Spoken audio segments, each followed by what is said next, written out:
I'm going to tell you something the financial industry doesn't want you to hear. The actual formula for building long term wealth is boring. It's not exciting. It doesn't make good TV. I've been on Fox Business. I've been quoted in Barron's and the Wall Street Journal. And I'll tell you, the stories that get attention are the dramatic ones. The market crashes, the hot sectors, the genius picks.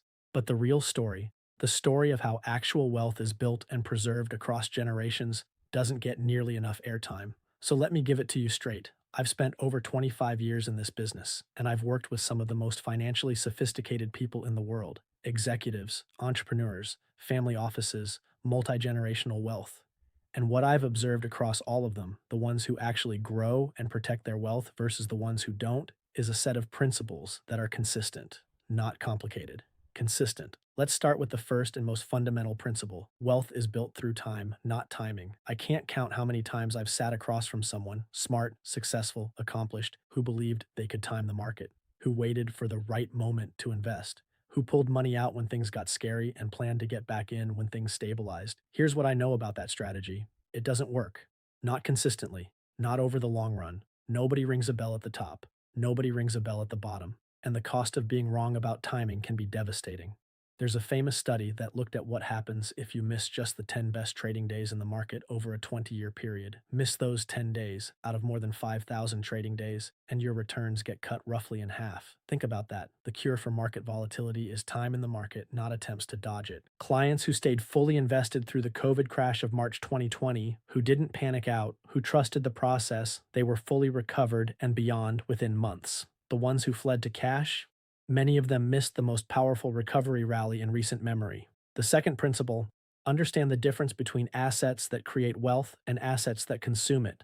I see this constantly with high earners who come to us. They make excellent money, but their money is going into things that feel like wealth: the house, the cars, the lifestyle, without a disciplined allocation toward assets that actually compound over time. True wealth is built by putting capital to work in productive assets, equities, private investments, real estate that generates income, business ownership, not the latest car, not a bigger house you don't need. The mental shift from spending on the appearance of wealth to investing in the engines of wealth is one of the most important transitions I watch clients make. I'm not saying you can't enjoy the fruits of your success. I work with people who have extraordinarily rich lives, but the ones who have sustained wealth, multi-generational durable wealth, have been disciplined about separating lifestyle spending from capital deployment.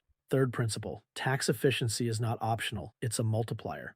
This is an area where I see so much money left on the table, even among very successful people. The difference between a 28% tax drag and a 15% tax drag on investment returns, compounded over 30 years, is not a rounding error. It's transformational. Strategies like tax loss harvesting, asset location, charitable giving structures, qualified opportunity zones, Roth conversions at the right time, these aren't exotic tactics. They're table stakes for sophisticated wealth management, and they require proactive planning, not reactive filing. I'll tell you a story. Years ago, I had a client, successful business owner, who came to us after selling a company. The transaction had been structured in a way that was unnecessarily tax inefficient.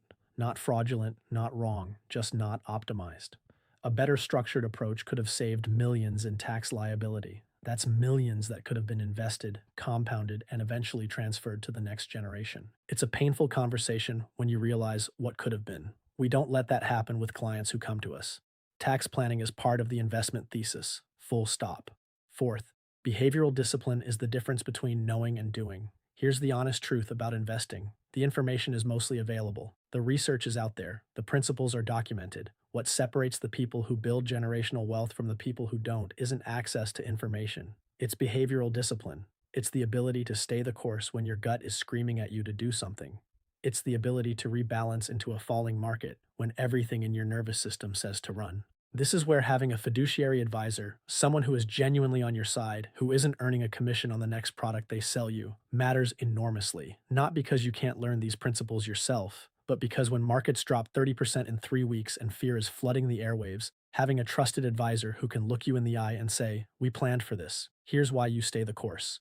That's worth more than any single investment decision. So let me bring this together. The real formula for building long-term wealth is time in the market, not timing the market. It's allocating to productive assets, not consuming wealth on lifestyle. It's treating tax efficiency as a wealth multiplier, not an afterthought. and it's maintaining behavioral discipline when markets test your conviction. There's nothing here that requires a finance degree. What it requires is clarity, patience, and the discipline to act like the investor you want to become, not the one fear and excitement are trying to make you. I want to add one more thing before I close because it's something I feel strongly about: the role of a fiduciary advisor in implementing these principles. I've spent my career operating as a fiduciary, meaning I am legally and ethically obligated to act in my client's best interests at all times. Not in the interest of a product manufacturer, not in the interest of hitting a sales target, the client's best interest, period. That distinction is more important than most people realize. When your advisor is operating as a fiduciary, every conversation about asset allocation, tax strategy, risk management, and behavioral discipline is happening in a context of genuine alignment. They want you to succeed because that's their mandate, their ethical commitment, and frankly, the foundation of a durable advisory relationship. When your advisor is not a fiduciary, when they operate under a suitability standard, which only requires that a recommendation be suitable rather than optimal,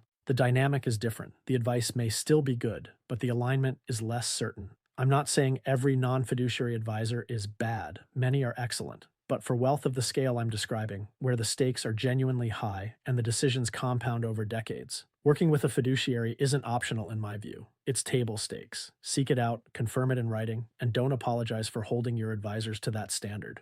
The formula for long-term wealth isn't complicated, but it requires discipline, the right structure, and the right partners. Get those three things right, and time will do the rest. If this resonated with you, subscribe and share it. The more people who understand these fundamentals, the better. That's a mission I'm fully committed to.